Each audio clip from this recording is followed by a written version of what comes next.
15 վագոնցորեն Ռուսաստանից, Ադրբեջանով եւ Վրաստանով հասել է Հայաստան, ըստ փորձագետների հացի խնդիրը մեծ Բաքվից կախման մեջ կդնի։ Չհիմնավորված մեղադրական ճառեր Բաքվի դատարանում, Արցախի ռազմաքաղաքական ղեկավարության դատաքննության փուլն ավարտվել է, դատախազը մեղադրականն է կարդում։ Մեկ տարում ռեկորդային 51 նախագիծ վերադարձ Արևմտյան Ադրբեջան թեմայով, ֆինանսավորումը պաշտոնական Բաքվից են ստացել։ 700,000 դրամ աշխատավարձ ստացող 2 ուսուցիչ ունենք, ուսուցիչների միայն 8%-ն է բարձր աշխատավարձ ստանում։ Նոր Սարդոստային կիբերհանցագործներից, բանկային հաշիվներից փողեր թռցնելու համար ազգային անվտանգության անունն են տալիս, մի հավատացեք, զգույշ եղեք, մեդիա փորձագետների հորդորը։ Խոշոր հրդեհ Երևանում, առևտրի կենտրոնի սննդի կետում, 14 մարտական հաշվարկ պայքարել է կրակի դեմ, որ բոցերը չխժռեն ամբողջ առևտրի կենտրոնը։ 1 տրիլիոնից ավելի գումար կա կենսաթոշակային ֆոնդերում, որտեղ կներդրվեն գումարները։ Արմենիայի եթերում նորությունների գլխավոր ժամն է, բարի երեկո, ես Շահանե Մեժլումյանն եմ, ամենակարևորն ու դիտարժանը մեր եթերում։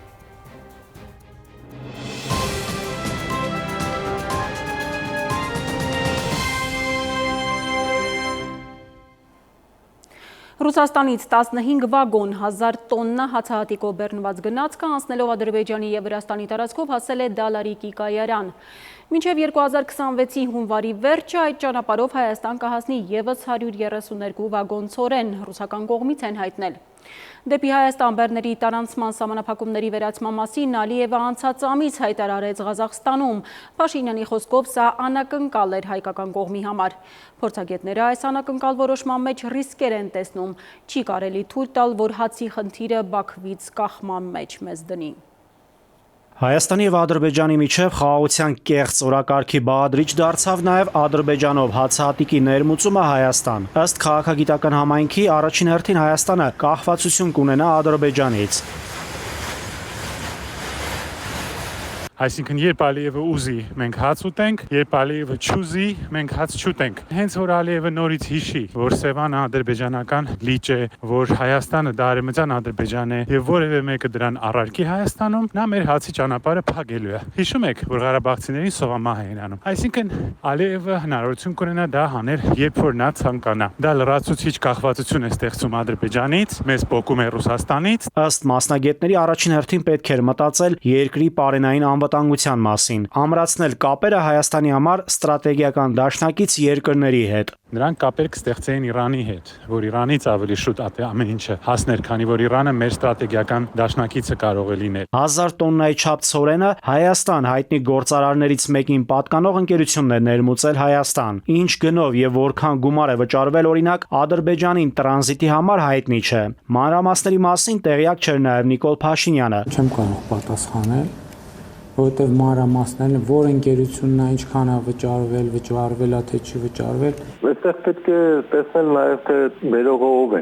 շահութաբերություն կա թե չկա, կամ պետությունը կարող է սուբսիդավորում է ինչ-որ գնային մաս, որովհետև վերջին հաշվով ասենք դա պիտի դառնա հացամթերք վաճառվի։ Հայաստանի հացահատիկի առյուծի բաժինը Արցախն էր ապահովում։ Գյուղոլորտի մասնագետները վստահ են, եթե տարվի ճիշտ քաղաքականություն, սուբսիդավորվի ֆերմերը, ավելացվեն հացահատիկի ցանկատարածությունները, Հայաստանը կարող է դառնալ ինքնաբավ երկիր։ Եթե օրինակի համար այն հատվածները, որոնք հնարավոր է արևային կայաններ դրվեն, պոմպերով ջուր մղվի Սևանից դեպի այդ բացադիր լեռնալ անջերը, որտեղ այդ անջերի հողեր շատ կան, հարյուրավոր հեկտարներ, հազարավոր հեկտարներ, ապա բավականին բերքատվությունը կբարձրանա։ 90-ականներին էլ Հայաստանի եւ Թուրքիայի միջև դիվանագիտական հարաբերությունների բացակայության պարագայում էլ հացահատիկ ներմուծվեց Հայաստան-Թուրքիա սահմանով։ Անցան տարիներ Հայաստանից տարածքներ օկուպացվեցին։ Արցախն անցավ թշնամու տիրապետության տակ։ Ըստ քաղաքագետների Ալիևը հիմա էլ նույն քաղաքականությունն է տանում։ Նա խոսում էր Թավուշի գյուղերի մասին, Թավուշի գյուղերը հանձնեցին, նա խոսում էր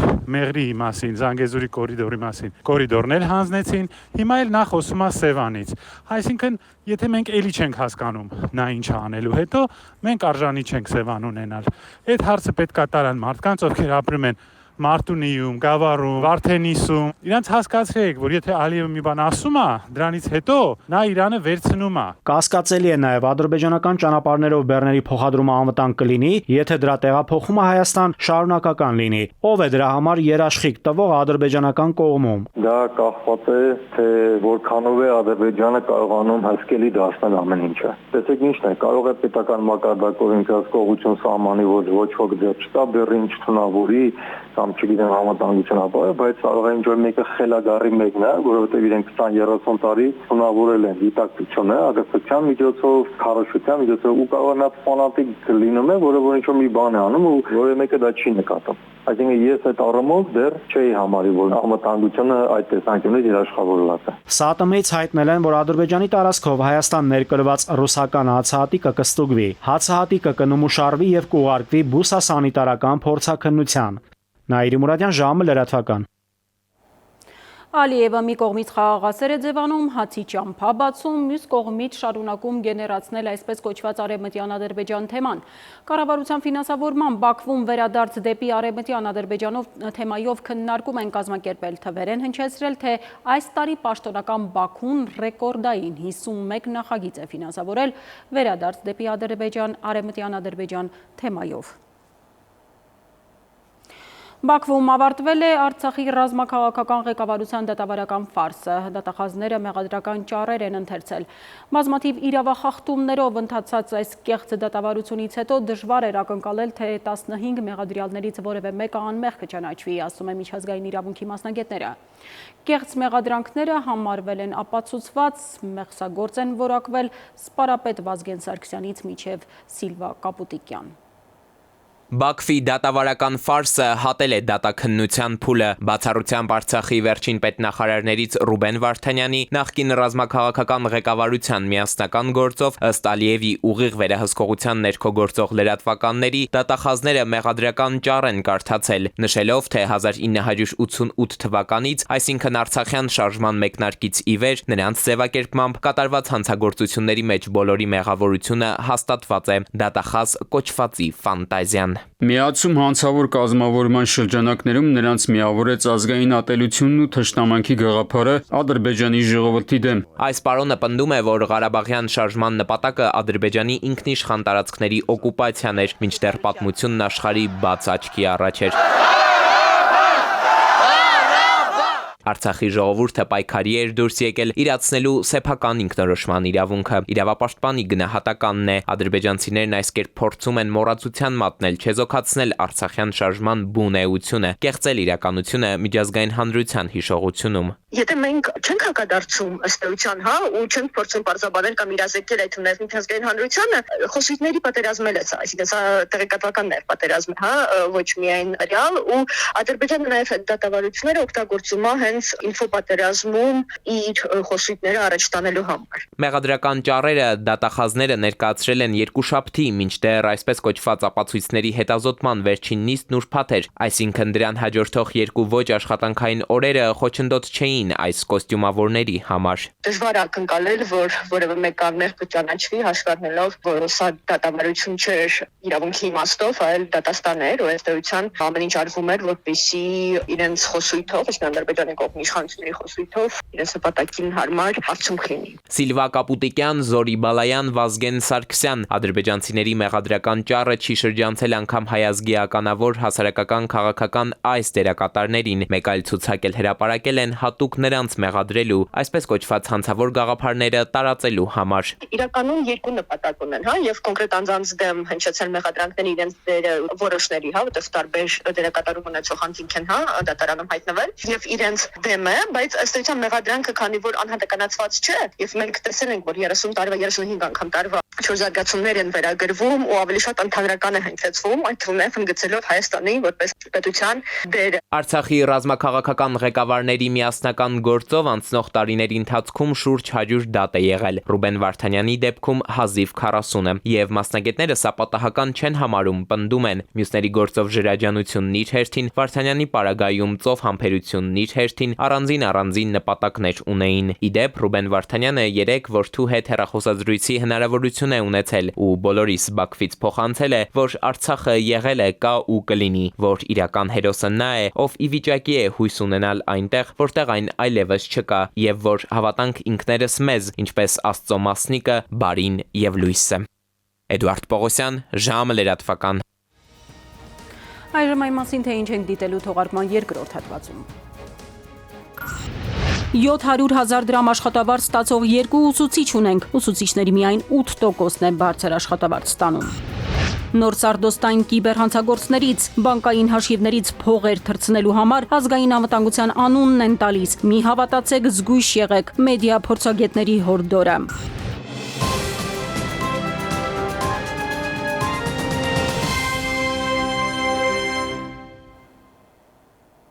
Ժամը շարունակում է աշխատանքը Արմենիայի ուղիղ եթերում։ Ամենայն հայոց կաթողիկոսի տնօրինությամբ կարգալույծ է հռչակվել Տավուշի թեմի հոգևոր սպասավոր Տարոն Քահանա Հունանյանը։ Տեր Տարոնը ըստ Մայրաթորի ինքնակամ լքել է ծառայության վայրը, անտեսել Տավուշի թեմի առաջնորդական տեղապահի հորդորներն ու հրահանգները, մասնակցել կարգազուրկ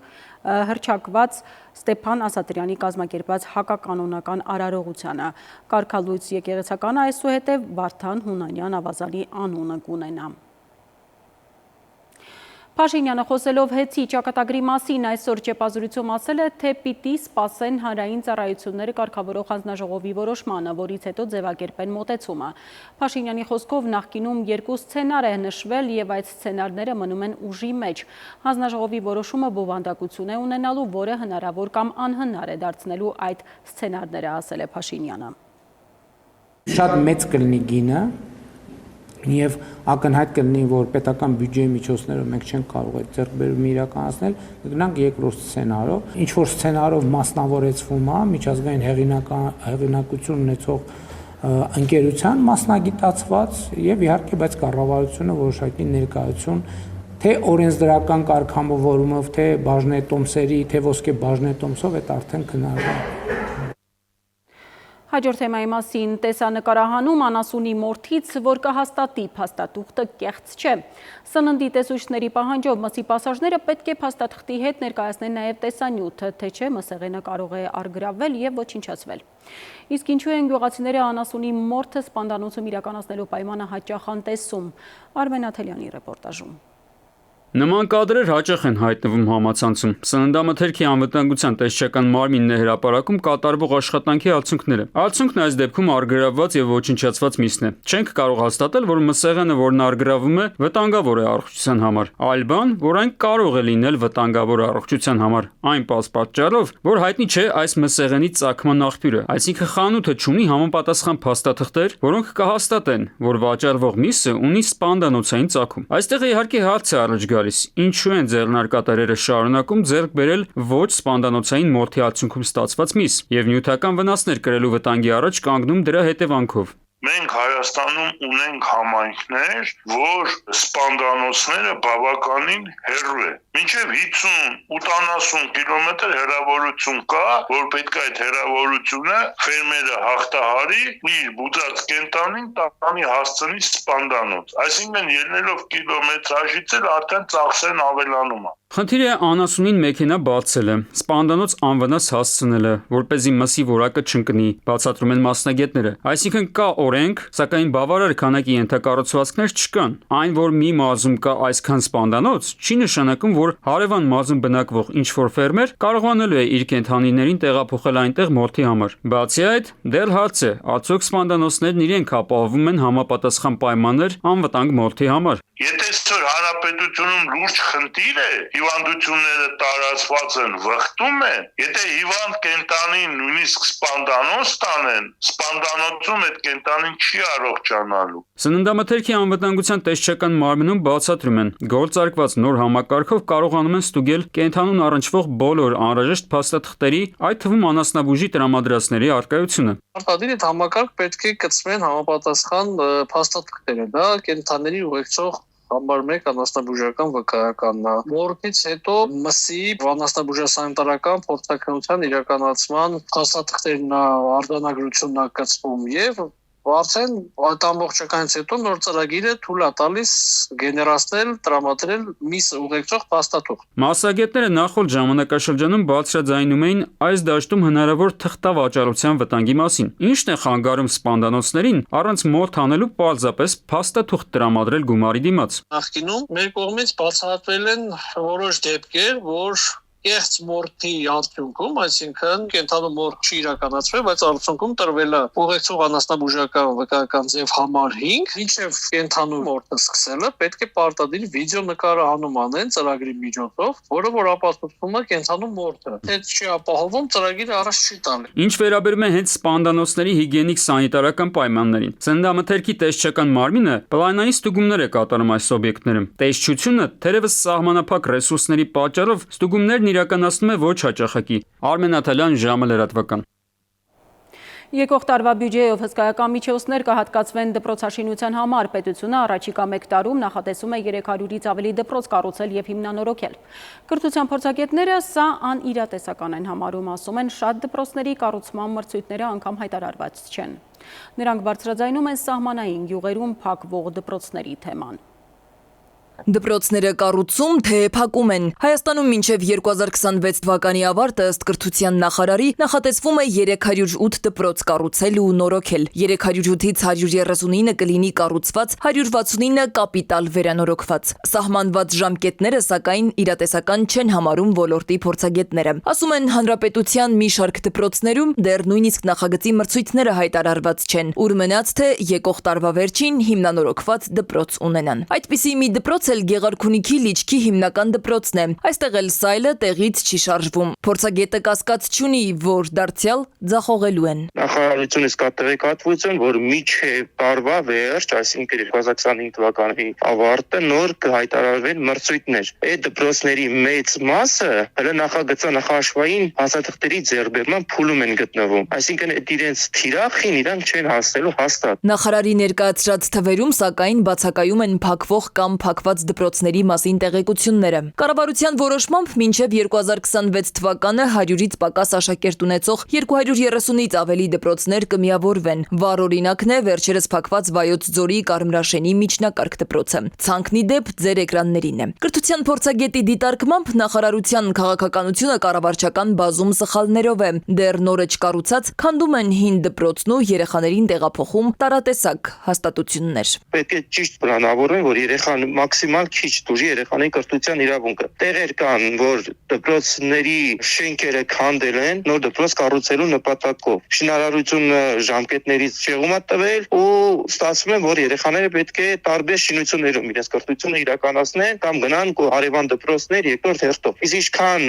ձգձգում է շինարարությունը, այնքան այդ երեխաների կրթության իրավունքը տուժում է։ Թեև նոր դպրոցների կառուցումն ու հների վերանորոգումը կարևոր ներդրում են կրթության զարգացման գործում, միևնույն ժամանակ սակայն մարզերի բնակիչները պարբերաբար բարձրաձայնում են իրենց մտահոգությունները փակվող կամ միավորվող դպրոցների վերաբերյալ, ինչի արդյունքում գյուղական բնակավայրերը մեկընդմիշտ դատարկվում են։ Սա կարող է նաև բերել նրան, որ այն մարդիկ, որոնք դեռ այսօր այդ գյուղերում ապրում են, կարող են ընդհանրապես դուրս գան, գնան այն գյուղը, որտեղ դպրոցն է գործում։ Ստացվում է մի կողմից պետությունը հայտարարում է դպրոցաշինության ծրագրերի մասին, մյուս կողմից բնակչության կրճատումն ու միգրացիան բերում են մի իրավիճակի, երբ մի շարք դպրոցներում պարզապես չկան բավարար թվով աշակերտներ, որպիսի դպրոցը շարունակի գործել։ Կառավարության որոշումների պտուղները ըստ մասնագետների դեռ հետո ենք քաղելու։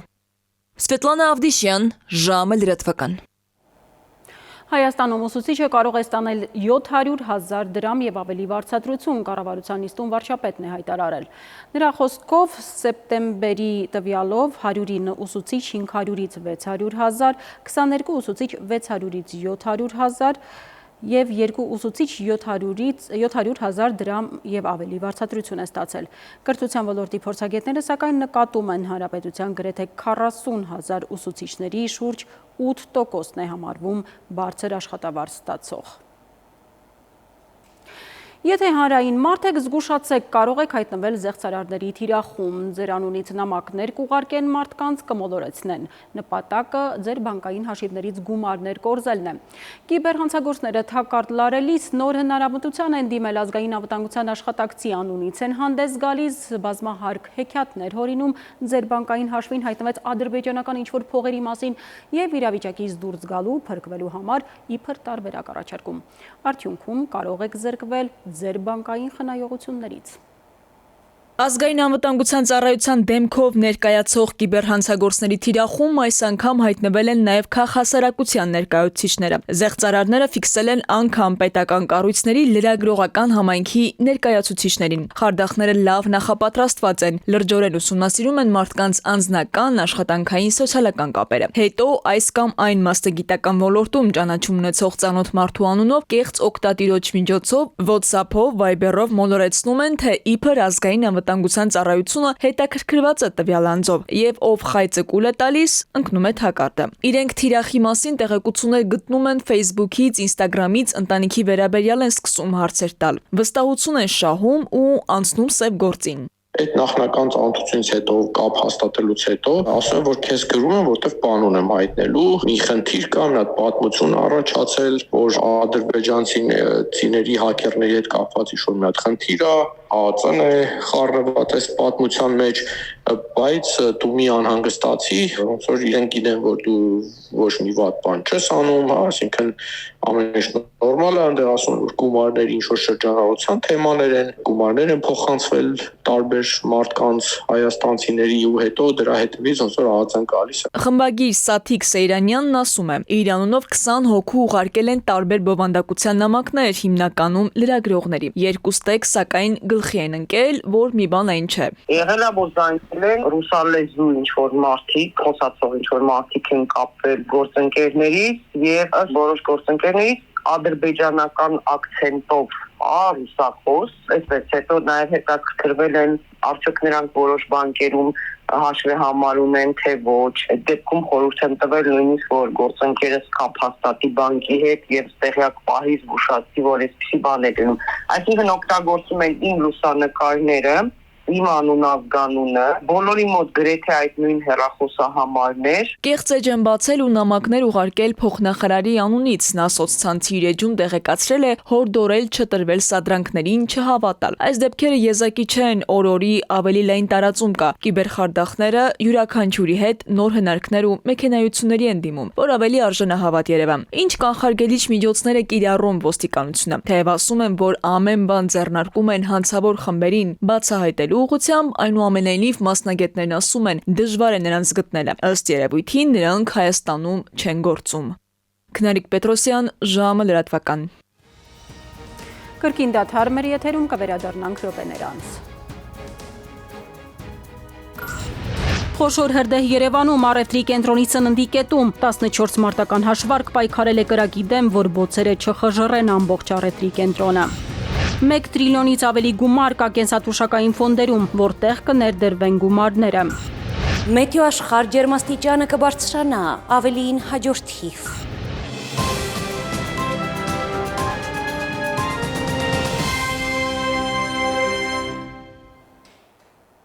Մենք վերադարձանք, շարունակում ենք թողարկումը։ Ամրապնդել ինտերնետ կառավարման մշակույթը և ձևավորել բաց ու անվտանգ թվային միջավայր։ Այս նպատակով Երևանում անցկացվել է ինտերնետ կառավարման 10-րդ համաժողովը։ Թվային ինքնիշխանության և անխափան կապի ապահովման ռազմավարությունն է ներկայացրել հեռահաղորդակցության ոլորտի առաջատար օպերատոր Վիվան։ Ինչպես ապահովել երկրի թվային անվտանգությունն ու տեխնոլոգիական անկախությունը, հարցը ինտերնետ կառավարման հայաստանյան 10-րդ համաժողովի օրակարգում էր։ Քննարկմանը ներկա են ինտերնետ կառավարման և քաղաքականության, տեխնիկական և ակադեմիական համայնքների, քաղաքացիական հասարակության ու միջազգային կազմակերպությունների ներկայացուցիչներ ու բարձրաստիճան պաշտոնյաներ։ Պետք է արձանագրել, որ ինտերնետը ընդհանրապես մարդկության ամբողջ կյանքը և կենցաղը փոխել է։ Համաժողովի նպատակն է մշակել ինտերնետի կառավարմանն ու զարգացմանն առնչվող տարբեր խնդիրների լուծման առաջարկություններ Հայաստանը ինտերնետ կապի այլընտրանքային մալուխով ապահովելու համար։ Փորձում ենք ստեղծել հարթակ, որտեղ կարող են խնդիրները բարձրաձայնվել, այսինքն մեր ֆունկցիան այս պահին կայանում է նրանում, որպեսզի կարողանանք հրավիրել տարբեր կողմերի, որոնք կքննարկեն իրենց խնդիրները, կգտնեն որոշակի համագործակցության եզրեր եւ ըստ այդմ կշարժվեն առաջ։ Անդրադառնալով Հայաստանի լայնաշերտ ինտերնետի հասանելիության եւ տեխնոլոգիական առաջընթացի հնարավորություններին ու մարտահրավերներին, հեռահաղորդակցության ոլորտի առաջատար օպերատոր Viva ընկերության գլխավոր տնօրենն ընդգծեց, իրենց ռազմավարությունն ուղղված է Հայաստանի համար թվային ինքնիշխանության եւ անխափան կապի երաշխավորմանը։ Viva-ի ցանցային ռազմավարությունը հիմնված է կրկնօրինակման, տեխնոլոգիական բազմազանության եւ շարունակական նորարարության սկզբունքների վրա։ Մենք ստեղծել ենք բարձր դիվերսիֆիկացված օպտիկական մագիստրալ, որը միավորում է Եվրոպայի մեր կապի հանգույցները, ձևավորելով դիմացկուն գլոբալ օղակ։ Մեր հիբրիդային ճարտարապետությունը, որը միավորում է ցամաքային ցանցերը, անպայն հարթակը եւ ցանցային ֆունկցիաների վիրտուալիզացիան, պատրաստվում է հաջորդ փուլին արբանյակային կապի ներդրմանը, կարևորագույն ենթակառուցվածքների առավելագույն հասանելիությունն ապահովելու նպատակով։ Հայաստանի ինտերնետ համայնքի ու համացանցով հետաքրքրված մասնագետների քննարկման թեմաներից էին նաև թվային կառավարման, ենթակառուցվածքների զարգացման, բովանդակության կարգավորման, անվտանգության եւ օգտատերերի իրավունքների հավասարակշռման հարցերը։ Սվետլանա Ավդիշյան, Վահրամ Ավոյան, ժամը լրատվական։ Կատնամթերք, մսամթերք, կենդանիների կեր, նաև դեղեր, վիտամիններ, օծանելիք, կոսմետիկա։ Հունվարի 1-ից այս սապրանքախմբերը պարտադիր պետք է դրոշմավորվեն։ Կառավարության որոշման մասին հիշեցնում են ՊԵԿ-ից։ Օրվա մյուս ուշագրավ լուրերը մեկ տեսաշարով։ Հրդեհ է բռնկվել Կոմիտաս 60 կոտորակ 2 հասցեում գտնվող շինությունում, որտեղ գործում են հանրային սննդի կետեր եւ այլ խանութներ։ Հրդեհը բռնկվել է շինության տանիքում ժամեր անց մեկուսացվել է։ Ըստ առողջապահության նախարարության այլ տուժածներ չկան, միայն 2 փրկարար է ծխահարվել, իսկ 1 տուժած հոսպիտալացվել է։ Նույն ժամին Թումանյան փողոցի սննդի կետերից մեկում էլ է հրդեհ բռնկվել։ Տեսանյութում երևում է ծխի հսկայական ամպը այդ հատվածում։ Մարդու իրավունքների պաշտպանի աշխատակազմի խոշտանգումների եւ վատ վերաբերմունքի կանխարգելման վարչության ներկայացուցիչները մշտադիտարկման այց են կատարել Արմավիր քրեակատարողական հիմնարկ, որտեղ պարզել են, որ քրեակատարողական հիմնարկ ընդունվելիս ազատությունից զրկված ոչ բոլոր անձիկ են ապահովել անհրաժեշտ անկողնային պարագաներով, սպասքով եւ հիգիենիկ պարագաներով։ Մասնաշենքում արկալ տեսագրող եւ տեսաձայնագրող համակարգերը չեն ծածկել քրեակատարողական հիմնարկի մասնաշենքերի ամբողջ տարածքը։ Արձանագրվել են քրեակատարողական հիմնարկ նոր ընդունված ազատությունից զրկված անձանց նախնական բժշկական զննության իրականացման հետ կապված խնդիրներ։ Մասնավորապես զննությունը շարունակում է իրականացվել ոչ պատշաճ, արձանագրվել է մասնաշենքում, այդ թվում խցերում միջատների եւ կրծողների առկայություն։ Հոգեբանի հաստիկները շարունակում են մնալ անբավարար։ Դաժան սպանություն է տեղի ունեցել Երևանում, տեղում ենթադրյալ սպանություն կատարողը ոստիկաններին հայտնել է, որ ինքն է դանակի մի քանի հարվածով սպանել կնոջը։ Ինչից հետո ոստիկաններն ու պարեկները սպանություն կատարելու հիմնավոր կասկածանքով տեղափոխել են նրան ոստիկանության Շենգավիթի բաժին։ Սպանված 64-ամյա Հակոբյանն աշխատում էր շրջակա միջավայրի նախարարությունում, նրան սպանել են դանակի 9 հարված հասցնելով։ Հայաստանի պետական կենսաթոշակային ֆոնդերում այս տարվա օգոստոսի վերջի դրությամբ 1 տրիլիոն 292 միլիարդ դրամ է կուտակված։ Այս մասին գրում է Հետքը։ Ինչպես ցույց են տալիս Կենտրոնական բանկի տվյալները, ֆոնդերում կուտակված գումարը զուտ ակտիվների արժեքը 1 տրիլիոն դրամի շեմը հատել է 2024 թվականի սեպտեմբերին։ Տարեսկզբի համեմատ Հայաստանի պարտադիր կենսաթոշակային ֆոնդերի զուտ ակտիվների արժեքն աճել է մոտ 219 միլիարդ դրամ կամ 20.3%։ Ֆոնդերի կառավարիչները կուտակված գումարները ներդնում են տարբեր գործարքներում, փորձելով լրացուցիչ եկամուտ բերել։ Կենտրոնական բանկի հաշվարկներով 2024 թվականին կենսաթոշակային ֆոնդերն ապահովել են 10.7% եկամտաբերություն։ Քնարիկ Պետրոսյան, ժամը լրատվական։ Եվ թողարկման ավարտին եղանակ օդերևութաբանների կանխատեսումներին տեղյակ է Լիլի Հոբերը։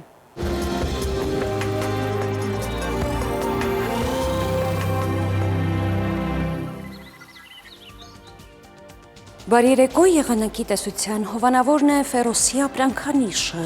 իր հուսալի անվտանգ գերխնայող գազի կաթսաներով։ Դրանք պաշտոնապես ներկայացված են էքստերիեր խանութ սրահներում, Ֆերոսի եղանակ ստեղծող կաթսաներ, Մետեոաշխարհ նախ Հայաստան, Մեր երկրի մեծ մասում ուրբաթը կանցնի լիարժեք արևոտ երկնքով, առանց ստեղումների, ջերմաստիճանը կբարձրանա ևս 4-ից, վաղը ցերեկը Շիրակում, Կոտայքում, Գեղարքունիքում, Արագածոտնի եւ Վայոց ձորի լեռնային գոտիներում կդիտվի 13-ից 17 աստիճան։ Վայոց ձորի եւ Արագածոտնի նախալեռներում կանխատեսվել է 14-ից 18, Լոռիում 16-ից 19, Տավուշում 18-ից 20 աստիճան, Արարատում, Արմավիրում կդիտվի 16-ից 19, Սյունիքի հովտային գոտիներում սպասվում է 19-ից 23, Սյունիքի նախալեռներում 15-ից 18 աստիճան։ Երևանում օրը կանցնի առանց ստեղումների արևոտ երկնքով, այս գիշեր սպասվում է 2-ից 4, ցերեկը 17-ից 19, երեկոյան 10-ից 12 աստիճան։ Այսքանն էինք պատրաստել այսօրվա համար, ես ձեզ հրաժեշտ եմ տալիս եւ մաղթում խաղաղ գիշեր։